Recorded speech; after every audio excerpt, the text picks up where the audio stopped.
It's never too late to achieve your dreams എന്ന് നമ്മളെ വീണ്ടും വീണ്ടും ഓർമ്മിച്ചുകൊണ്ട് ഒരുപാട് ഫ്യൂച്ചർ ഡോക്ടേഴ്സ് ആണ് ഇന്ന് നമ്മളെ കാണാൻ വരുന്നത്. ഇപ്പൊ എന്റെ കൂടെ ഉള്ളത് ഫ്യൂച്ചർ ഡോക്ടർ അല്ല, ഒരു ഡോക്ടറാണ്.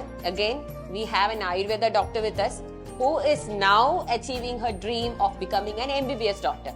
അപ്പൊ ആയുർവേദം ഒക്കെ കഴിഞ്ഞ് ഹൗസ് സർജൻസി ഒക്കെ കഴിഞ്ഞ് ഇല്ല എനിക്ക് നീറ്റ് തന്നെ വേണം, എനിക്ക് കാലിക്കറ്റ് മെഡിക്കൽ കോളേജിൽ തന്നെ പഠിക്കണം എന്നുള്ള ആ ഡ്രീമിലേക്ക് ഒട്ടും ഗിവ് അപ്പ് ചെയ്യാതെ ഹാർഡ് വർക്ക് ചെയ്ത് വന്ന future doctor hmm V are very proud of, രേവതിയാണ് നമ്മുടെ കൂടെ ഉള്ളത്. അപ്പൊ Revathi, welcome. Thank you so much and congratulations. ഭയങ്കര നല്ലൊരു മൊമെന്റ് ആണിത്. I am very happy to see where you are. ശരിക്കും ഹാർഡ് വർക്ക് ചെയ്ത് തന്നെ കിട്ടിയതാണ്. അപ്പോ വെരി ഹാപ്പി. പിന്നെ ഞങ്ങളിപ്പോ വന്നത് രേവതിയുടെ സ്റ്റോറി കേൾക്കാനാണ്. കാരണം ഒരുപാട് പേര് ഇതിനു മുമ്പ് ഡോക്ടർ അമീന്റെ സ്റ്റോറി പറഞ്ഞപ്പോഴും ഒരുപാട് പേര് എൻ്റെ അടുത്ത് രേവതിനെ കുറിച്ച് പറഞ്ഞിരുന്നു. ആൻഡ് ഓൾസോ എനിക്ക് അറിയായിരുന്നു രേവതി പേഴ്സണലി നമ്മുടെ സ്റ്റുഡന്റ് ആണ്, സൈലമിയൻ ആണ്. മെസ്സേജ് ഒക്കെ അയച്ചിട്ടുണ്ടായിരുന്നു റിസൾട്ട് വന്നപ്പോഴും. അടിപൊളി സ്കോർ ആണ് കേട്ടോ. ആൻഡ് അതും ഇത്രയും വലിയ ഗ്യാപ്പിന് ശേഷം ഇത്രയും top score. And all India rank എത്രയായിരുന്നു? Category rank? എനിക്ക് തേർഡ് റാങ്ക് ആയിരുന്നു. തേർഡ് റാങ്ക് ആയിരുന്നു. അപ്പം അത്ര നല്ല സ്കോറോട് കൂടി വന്ന ആളാണ് ഇപ്പൊ ഡ്രീം കോളേജിൽ നിൽക്കുന്നത്. അപ്പൊ അതും ഒന്ന് ആലോചിച്ച് നോക്കിക്കേ. ഇന്നത്തെ കാലത്ത് നമ്മളൊക്കെ എന്തെങ്കിലും ഒന്ന് പഠിച്ചൊരു കോഴ്സ് കഴിയുമ്പോൾ ഇത് മതി, ഇനി കിട്ടുന്ന ജോലി വെച്ച് സെറ്റിൽ ആവാം, ഇത് വെച്ച് എന്തെങ്കിലും ചെയ്യാന്ന് വിചാരിക്കുന്ന സമയത്താണ് ഒരു പ്രൊഫഷണൽ ഡിഗ്രിയും അതിന്റെ ഹൗസ് സർജൻസിയും എല്ലാം ഫിനിഷ് ചെയ്ത് വീണ്ടും no, I will start from square one എന്ന് പറഞ്ഞ് വന്നിരിക്കുന്നത്. And that is real determination, that is the fire. അപ്പോ രേവതിയുടെ സ്റ്റോറിയാണ് ഇനി കേൾക്കേണ്ടത് അല്ലെ? So tell me Revathi, why MBBS? Basically ഇതെന്റെ ഒരു ചൈൽഡ്ഹുഡ് ഡ്രീം തന്നെയാണ്. ലൈക്ക് ഒരു 6th സ്റ്റാൻഡേർഡ് ഓൺവേർഡ്സ് തന്നെ നമ്മളിങ്ങനെ ഹോസ്പിറ്റലിൽ എന്തെങ്കിലുമൊക്കെ ആവശ്യത്തിന് പോകുമ്പോൾ എനിക്ക് ഡോക്ടേഴ്സിനെ കാണുമ്പോൾ ഭയങ്കര റെസ്പെക്ട് ആയിരുന്നു. സോ ഒരു മേ ബി ഒരു 6th ഓൺവേർഡ്സ് എനിക്ക് എന്റെ ഒരു മെയിൻ എയിം എന്ന് വെച്ചാൽ എനിക്കൊരു ഡോക്ടർ ആവണം. പക്ഷെ ചില സാഹചര്യം കാരണം എനിക്ക് ആദ്യത്തെ ടൈം എനിക്ക് ക്ലിയർ ചെയ്യാൻ പറ്റിയില്ല. അപ്പൊ ഞാനപ്പോ ആയുർവേദ കോളേജിൽ എനിക്ക് കിട്ടിക്കഴിഞ്ഞപ്പോ ഞാൻ ഹാപ്പി ആയിരുന്നു. ഞാൻ അത് ചൂസ് ചെയ്തു. പക്ഷെ സ്റ്റിൽ എനിക്കൊരു എന്താ പറയാ ഒരു വോയിഡ് എനിക്ക് ഉണ്ടായിരുന്നു. അപ്പൊ ഞാൻ വിചാരിച്ചു ഒരു 6 വർഷം കഴിഞ്ഞിട്ട് വീണ്ടും എനിക്ക് ഇത് കണ്ടിന്യൂ ചെയ്യാൻ താല്പര്യം ഉണ്ടെങ്കിൽ മാത്രം ഒന്നോട് ചെയ്യാം, ആ ഒരു മെന്റാലിറ്റി. പിന്നെ ഞാൻ എന്റെ ലാസ്റ്റ് സെപ്റ്റംബറിലാണ് ഇത് കംപ്ലീറ്റ് ആയത്. അപ്പൊ അത് കഴിഞ്ഞപ്പോ ബേസിക്കലി ഞാൻ എന്ത് ചെയ്യണം, എന്തില്ല PG യിലേക്ക് പോണോ അതോ MBBS വേണോ എന്ന് ഭയങ്കര ഡൗട്ട്ഫുൾ ആയിട്ട് നിൽക്കുന്ന ഒരു പോയിന്റ് ആയിരുന്നു. അപ്പൊ എന്റെ ഫാമിലിയുടെ സപ്പോർട്ടും എല്ലാവരുടെയും സപ്പോർട്ട് കാരണം ഞാൻ ഒരു ഡിസംബർ ആയപ്പോ സൈലത്തിൽ ജോയിൻ ചെയ്യാണ്. പറയണം, എസ്പെഷ്യലി സൈലം എനിക്ക് റെക്കമെൻഡ് ചെയ്ത എന്റെ അമ്മയാണ്. എന്റെ അമ്മ ഒരു ടീച്ചറാണ്, മേൽ പഠിപ്പിക്കുന്നു. സോ അവിടുത്തെ സ്റ്റുഡൻസിന്റെ സത്യം പറഞ്ഞ അവരുടെ എക്സ്പീരിയൻസ് കേട്ടിട്ടാണ് അമ്മ എനിക്ക് പറയുന്നത് സൈലത്തിൽ ജോയിൻ ചെയ്യാം എന്നൊരു കാര്യം എനിക്ക് പറഞ്ഞു തരുന്നത് അമ്മ തന്നെയാണ്. അപ്പൊ അത് കഴിഞ്ഞിട്ട് ഞാൻ ഡിസംബറിൽ ജോയിൻ ചെയ്യുന്നു. സൈലത്തിലെ നമ്മുടെ ധീര ബാച്ചിൽ തന്നെയാണ് ഞാൻ എൻറോൾ ചെയ്തത്. ബാക്കിയുള്ള ബാച്ചസിന്റെ അപ്പൊ എനിക്ക് ക്ലാസ്സസ് ഒക്കെ കേൾക്കാമല്ലോ എന്ന് വിചാരിച്ചിട്ടാണ് ഞാൻ അങ്ങനെ ചെയ്തത്. അപ്പോ ആ ഒരു ഡിസംബർ ഓൺവേർഡ്സ് ഫുള്ളി ഞാൻ സൈലത്തിന്റെ എല്ലാ പ്ലാൻസും അതേപോലെ അപ്പൊ ധീര സ്റ്റുഡന്റ് ആണ്, ധീര വാരിയേഴ്സ് ഒക്കെ കേൾക്കുന്നുണ്ടല്ലോ അല്ലെ? സോ എങ്ങനെയുണ്ടായിരുന്നു അപ്പം ഇത്രയും ഒരു ഗ്യാപ്പിന് ശേഷം അല്ലേ നമ്മുടെ ക്ലാസ്സസ് കാണാൻ തുടങ്ങിയത്? ധീരയിൽ എസ്പെഷ്യലി നമ്മൾ കുറച്ച് ഡീറ്റെയിൽ ആയിട്ടാണ് എല്ലാം പഠിപ്പിക്കുക. So how was your experience? എനിക്ക് ഭയങ്കര ഹെൽപ്ഫുൾ ആയിരുന്നു. എനിക്ക് പണ്ട് ഞാൻ ആദ്യം റിപ്പീറ്റ് ചെയ്തപ്പോ എനിക്ക് ഏറ്റവും ടഫ് ആയിട്ടുള്ള ഒരു സബ്ജക്റ്റ് ആയിരുന്നു ഫിസിക്സ്. അപ്പോ ഫിസിക്സിൽ ഇപ്പൊ എസ്പെഷ്യലി പറയുമ്പോൾ നമ്മുടെ FM സർ ഒക്കെ എപ്പോഴും ഭയങ്കര സിമ്പിൾ ആയിട്ട് ആ കോൺസെപ്റ്റ് എക്സ്പ്ലെയിൻ ചെയ്ത് കഴിയുമ്പോൾ ഭയങ്കര എളുപ്പമായിട്ട് മാറിയ പോലെ എനിക്ക് ഫീൽ ചെയ്തു. പിന്നെ അതേപോലെ ഫിസിക്സ് മാത്രമല്ല, കെമിസ്ട്രി ആവട്ടെ ബയോളജി ആവട്ടെ എല്ലാത്തിലും ഭയങ്കര എളുപ്പത്തിൽ നമുക്ക് കോൺസെപ്റ്റ് പറഞ്ഞു തരുന്ന പോലെ എനിക്ക് ഫീൽ ചെയ്തിട്ടുണ്ട്. അതേപോലെ തന്നെ ഭയങ്കര സിമ്പിൾ ആയിട്ട് നമുക്കിപ്പോ എന്തെങ്കിലും ഡൗട്ട് ഉണ്ടെങ്കിൽ ഒരു ഹെസിറ്റേഷനും വേണ്ടാണ്ട് നമുക്ക് ചോദിക്കാം, ഡയറക്ട്ലി നമുക്ക് ചോദിക്കാം, ഒരു ഫ്രീഡം ഉണ്ടായിരുന്നു. അപ്പൊ നമുക്ക് ടെൻഷൻ അടിച്ച് ആരെങ്കിലും നമ്മളെ ജഡ്ജ് ചെയ്യോ ആ ഒരു പേടി ഇല്ലാണ്ട് ആ ക്ലാസ് കേട്ട് അതിന്റെ അകത്ത് മാക്സിമം യൂട്ടിലൈസ് ചെയ്യാൻ പറ്റി എന്ന് എനിക്ക് ഫീൽ ചെയ്തു.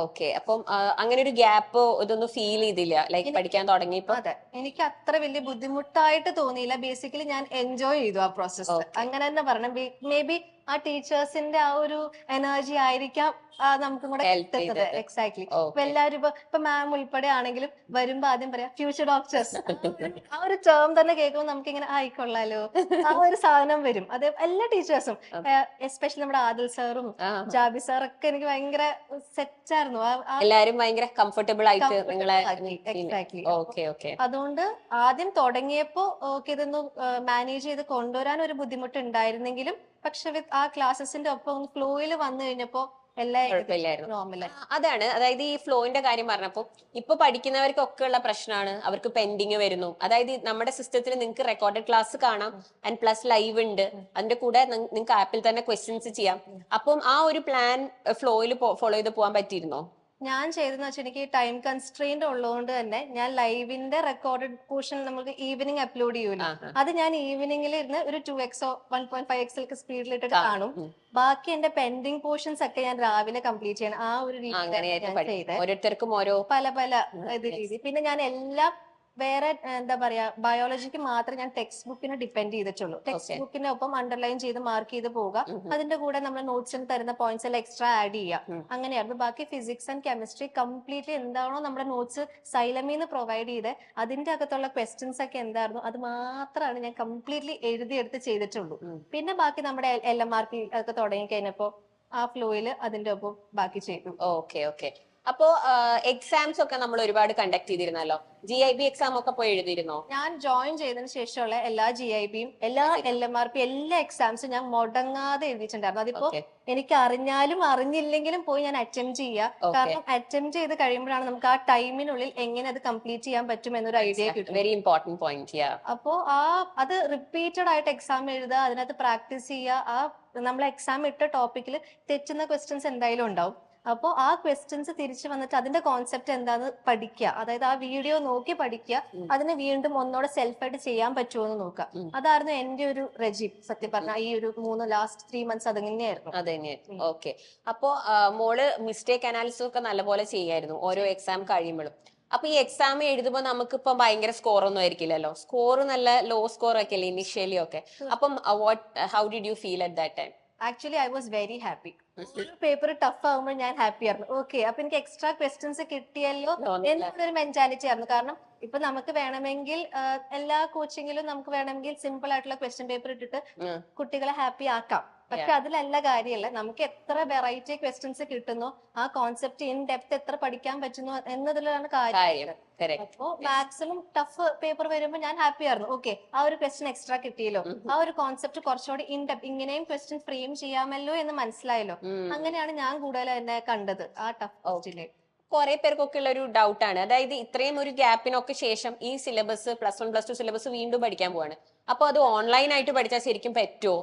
അങ്ങനെ ഒരു ഡൗട്ട് കുറെ പേർക്കുണ്ട്. ഞാൻ അല്ലാണ്ട് ഒരു ക്ലാസ് റൂമിൽ പോയിരുന്ന് പഠിക്കണോ, അത് ഞാൻ എന്താണ് ചെയ്യേണ്ടതെന്നുള്ള ഇതുള്ളവരുണ്ട്. അപ്പൊ രേവതിക്ക് എന്താണ് പറയാനുള്ളത്? എനിക്ക് അങ്ങനെ ഓൺലൈൻ ഓഫ്ലൈൻ ഒരു ഡിഫറൻസേ തോന്നിയിട്ടില്ല സത്യം പറഞ്ഞാൽ. ഓൺലൈനിലാണെങ്കിലും രാവിലെ ഇന്നൊരു ടൈമിൽ കറക്റ്റ് 9 o'clock ആണെന്നാണ് എന്റെ ഒരു ഓർമ്മ. 9 o'clock കറക്റ്റ് ടൈമിൽ ക്ലാസ് സ്റ്റാർട്ട് ചെയ്യുന്നു, നമുക്കൊരു ഇടയ്ക്ക് ബ്രേക്ക് കിട്ടുന്നു, വീണ്ടും അടുത്ത സെഷൻസ്. അതായത് ബേസിക്കലി നമ്മൾ ഒരു സ്ക്രീനിന്റെ മുമ്പിൽ ഇരിക്കുന്നു എന്നൊരു വ്യത്യാസം മാത്രമേ ഉള്ളൂ. ബാക്കി എല്ലാം നോട്ട് ഉൾപ്പെടെ ഡൗട്ട് ചോദിക്കണമെങ്കിൽ നിങ്ങൾക്ക് അപ്പൊ തന്നെ ഡൗട്ട് ചോദിക്കാം. നമ്മൾ ടീച്ചേഴ്സും നമ്മളോട് ഇന്ററാക്ട് ചെയ്യണ കാണുമ്പോൾ നമുക്ക് തോന്നും ഓക്കെ നമ്മൾ മുമ്പിൽ നിന്നിട്ട് സംസാരിക്കുന്ന ഒരു ഫീലിംഗ് ആണ് കിട്ടുക. അപ്പോ എനിക്ക് തോന്നുന്നു ഓൺലൈൻ ആവട്ടെ ഓഫ്ലൈൻ ആവട്ടെ depends on our mentality. Very true. പിന്നെ നമ്മുടെ സ്റ്റഡി മെറ്റീരിയൽ യൂസ് ചെയ്തിരുന്നോ? എനിക്ക് സ്റ്റഡി മെറ്റീരിയൽസ് യൂസ് ചെയ്തിരുന്നു. അതിനകത്ത് തന്നെ ഏകദേശം കുറെ ക്വസ്റ്റ്യൻസ് ഒക്കെ ഉണ്ടായിരുന്നു, എക്സസൈസ് ഒക്കെ ചെയ്തിരുന്നു. പിന്നെ നമ്മുടെ ആപ്പിൽ ഉണ്ടായിരുന്ന ആ ക്വസ്റ്റ്യൻ ആ പ്ലാൻ ഒക്കെ ഫോളോ ചെയ്തിരുന്നു. പിന്നെ അതേപോലെ തന്നെ മറ്റേ ഇടയ്ക്കിടയ്ക്ക് സീരീസ് ഒക്കെ കണ്ടക്ട് ചെയ്യാറുണ്ട്. അതൊക്കെ എനിക്ക് ഭയങ്കര വൺ ഷോട്ട് റിവിഷൻ. പിന്നെ നമ്മുടെ എൻ ഗെയിം വരെയായിരുന്നു. അപ്പൊ എൻ ഗെയിം ഉണ്ട്, XPL ഉണ്ട്, അതിലെ ക്ലാസ്സസ് ഒക്കെ കാണും. എല്ലാത്തിലും ഞാൻ മാക്സിമം എനിക്ക് കയറാൻ പറ്റുന്ന എല്ലായിടത്തും ഞാൻ കയറി അതിന്റെ കൂടെ അവിടെ നിന്ന് എന്താണോ ആ കിട്ടുന്നത് അത് ഞാൻ അതേപോലെ എഴുതിയെടുക്കാൻ ശ്രമിക്കാറുണ്ടായിരുന്നു. ഓക്കെ. ഇപ്പം രേവതി ക്ലിയർ ചെയ്തത് നല്ല ടഫ് പേപ്പർ ആയിരുന്നു, നീറ്റിന്റെ ഹിസ്റ്ററിയിലെ തന്നെ ടഫസ്റ്റ് എക്സാം ആയിരുന്നു. അപ്പൊ ആ ഒരു എക്സ്പീരിയൻസ് പറയോ? ക്വസ്റ്റ്യൻ പേപ്പർ കണ്ടപ്പോ ഭയങ്കര എന്താ പറയാ, ആദ്യം തന്നെ ഞാൻ സ്റ്റാർട്ട് ചെയ്തത് ബയോളജിയും തന്നെയാ സ്റ്റാർട്ട് ചെയ്തത്. കുറെയൊക്കെ നമ്മുടെ എക്സാം LMRPയിൽ വന്നിരുന്ന കുറെ ക്വസ്റ്റ്യൻസ് ഒക്കെ കണ്ടപ്പോൾ ഞാൻ ഹാപ്പി ആയി. ഓക്കെ, സാറ്റിസ്ഫൈഡ് ആയിട്ട് ഞാൻ വിചാരിച്ചു ഓക്കെ നല്ല പേപ്പർ ആയിട്ട് പോലോ എന്നൊക്കെ ഓർത്തിരിക്കുകയായിരുന്നു. കെമിസ്ട്രിയും വാസ് ഓൾസോ ഫൈൻ. പക്ഷെ ഫിസിക്സ് തുടങ്ങി കഴിഞ്ഞപ്പോ പോയി എന്ന് തന്നെ പറയണം. ഓക്കെ ഫുള്ളി ബ്ലാങ്ക് ആയി കുറച്ച് നേരത്തേക്ക് ഞാൻ. Okay. പക്ഷെ ഞാൻ ഓക്കെ നോക്കാം എന്ന് വിചാരിച്ച് തന്നെ ബാക്കി കണ്ടിന്യൂ ചെയ്ത് പോയപ്പോ ആ LMRPയിലുള്ള ക്വസ്റ്റ്യൻസ് അതേപോലെ തന്നെ ഉണ്ടായിരുന്നു. അത് കണ്ടപ്പോ ചെറുതായിട്ട് ഒരു കോൺഫിഡൻസ് വന്നു തുടങ്ങി. പിന്നെ അവിടുന്ന് ഒന്ന് കാമായിട്ടൊന്ന് ആലോചിച്ച് പറ്റുന്ന പോലെ നമുക്ക് പറ്റുന്ന പോലെ ചെയ്യാം എന്ന രീതിയിലാണ് ഞാൻ ചെയ്തത്. ഓക്കെ സോ ഭയങ്കര ഇൻസ്പിറേഷനിലാണ് രേവതിയുടെ സ്റ്റോറി. ഇതേപോലെ ഒരുപാട് പേര് ഇപ്പോഴും ആഗ്രഹിക്കുന്നുണ്ടാവും. തീർച്ചയായും. പല കാരണങ്ങൾ കൊണ്ട് ചിലപ്പോ എനിക്കൊരു ഡിഗ്രി ഉണ്ടല്ലോ, ഇനി വേറെ എന്തെങ്കിലും നോക്കാം, ഇതിൽ PG ചെയ്യാം, മനസ്സിൽ ആ ഒരു വോയിഡ് കീപ്പ് ചെയ്തിട്ട് എന്താ പറയാ അഡ്ജസ്റ്റ് ചെയ്യാൻ വേണ്ടി പ്ലാൻ ചെയ്യുന്ന കുറെ പേരുണ്ടാവും. അവരോടൊക്കെ എന്താ പറയാനുള്ളത്? എനിക്ക് പറയാനുള്ളത് എന്താന്ന് വെച്ചാ നിങ്ങൾ നിങ്ങളുടെ ഇൻസ്റ്റിങ്ക്റ്റിൽ വെച്ചിട്ട് തന്നെ മുന്നോട്ട് പോകണം. ഇല്ലാണ്ട് നാട്ടുകാർ എന്ത് പറയും, റിലേറ്റീവ്സ് എന്തൊക്കെയാ പറയാ, നിങ്ങളെ ജഡ്ജ് ചെയ്യോ എന്നൊക്കെ വിചാരിച്ച് നിങ്ങൾ മുന്നോട്ട് പൊക്കോണ്ടിരുന്നു കഴിഞ്ഞാൽ നമ്മൾ പേഴ്സണലി ഹാപ്പി ആവില്ല. അപ്പൊ ബേസിക്കലി നമ്മൾ അങ്ങോട്ട് ഫ്യൂച്ചറിലേക്ക് നമുക്ക് വേണ്ടത് നമ്മുടെ ഒരു സെൽഫ് ഹാപ്പിനെസ് തന്നെയാണ്. അപ്പൊ അതിനു വേണ്ടി നിങ്ങൾ വർക്ക് ചെയ്യുക. ബാക്കി എല്ലാം it will come with the flow. Yes. അപ്പൊ അത്രയ്ക്കും മക്കളെ മോട്ടിവേറ്റ് ചെയ്യാൻ പറ്റിയ ഒരു എന്താ പറയാ ട്രൂ വിന്നർ എന്ന് തന്നെ പറയാം. ആരൊക്കെ എന്തൊക്കെ പറഞ്ഞിട്ടും ഗിവ് അപ്പ് ചെയ്യാതെ you here and you had the support of your family. Parents ഒക്കെ ഇത് കേൾക്കാട്ടോ. മക്കളെ ഫോഴ്സ് ചെയ്ത് ഓരോന്നിനൊക്കെ പറഞ്ഞു വിടുമ്പോ രേവതിയുടെ പാരന്റ്സ് പറഞ്ഞത് ആയുർവേദ കഴിഞ്ഞിട്ടും you work for your goal. നിന്റെ ഡ്രീം എന്താണ് അതിലേക്ക് വർക്ക് ചെയ്യാൻ പറഞ്ഞ അത്ര സപ്പോർട്ട് ചെയ്തു അല്ലെ. ഫാമിലിയുടെ ഒക്കെ സപ്പോർട്ട് ഉണ്ടായിരുന്നു. അപ്പൊ അതുകൊണ്ടാണ് രേവതിക്ക് ഇത്ര ഹാപ്പി ആയി ചിരിച്ച് കോൺഫിഡന്റ് ആയി പറയാൻ പറ്റുന്നത്. എനിക്ക് എല്ലാവരുടെയും സപ്പോർട്ട് ഉണ്ടായിരുന്നു. അതുകൊണ്ട് ധൈര്യമായിട്ട് മുമ്പോട്ട് പോകാൻ പറ്റി. അപ്പൊ പാരന്റ്സ് ഒക്കെ ഒന്ന് ആ സപ്പോർട്ട് നമ്മുടെ മക്കൾക്ക് കൊടുക്കുക. അപ്പൊ രേവതി, ഞാൻ ഇനി വരും, ഇനി നമുക്ക് കുറെ സംസാരിക്കണം. But thank you for sharing your story. And ഇനിയും ഒരുപാട് പേർക്ക് മോട്ടിവേഷൻ ആവട്ടെ, നല്ലൊരു ഡോക്ടർ ആയിട്ട് വരട്ടെ. Thank you so much ma'am. എല്ലാ സൈലമിയൻസിനും ഇനി സൈലത്തിലേക്ക് വരാൻ പോകുന്ന എല്ലാ ഫ്യൂച്ചർ ഡോക്ടേഴ്സിനും ഓൾ ദ വെരി ബെസ്റ്റ്. പിന്നെ രേവതി ഇപ്പൊ ഉള്ളത് എവിടെയാ? ഇന്ത്യയിലെ തന്നെ one of the top colleges medical institute ആയിട്ടുള്ള കാലിക്കറ്റ് മെഡിക്കൽ കോളേജിലാണ്. ഇനി രേവതിനെ കാണണമെങ്കിൽ അങ്ങോട്ട് ചെന്നാൽ മതി. Okay, thank you.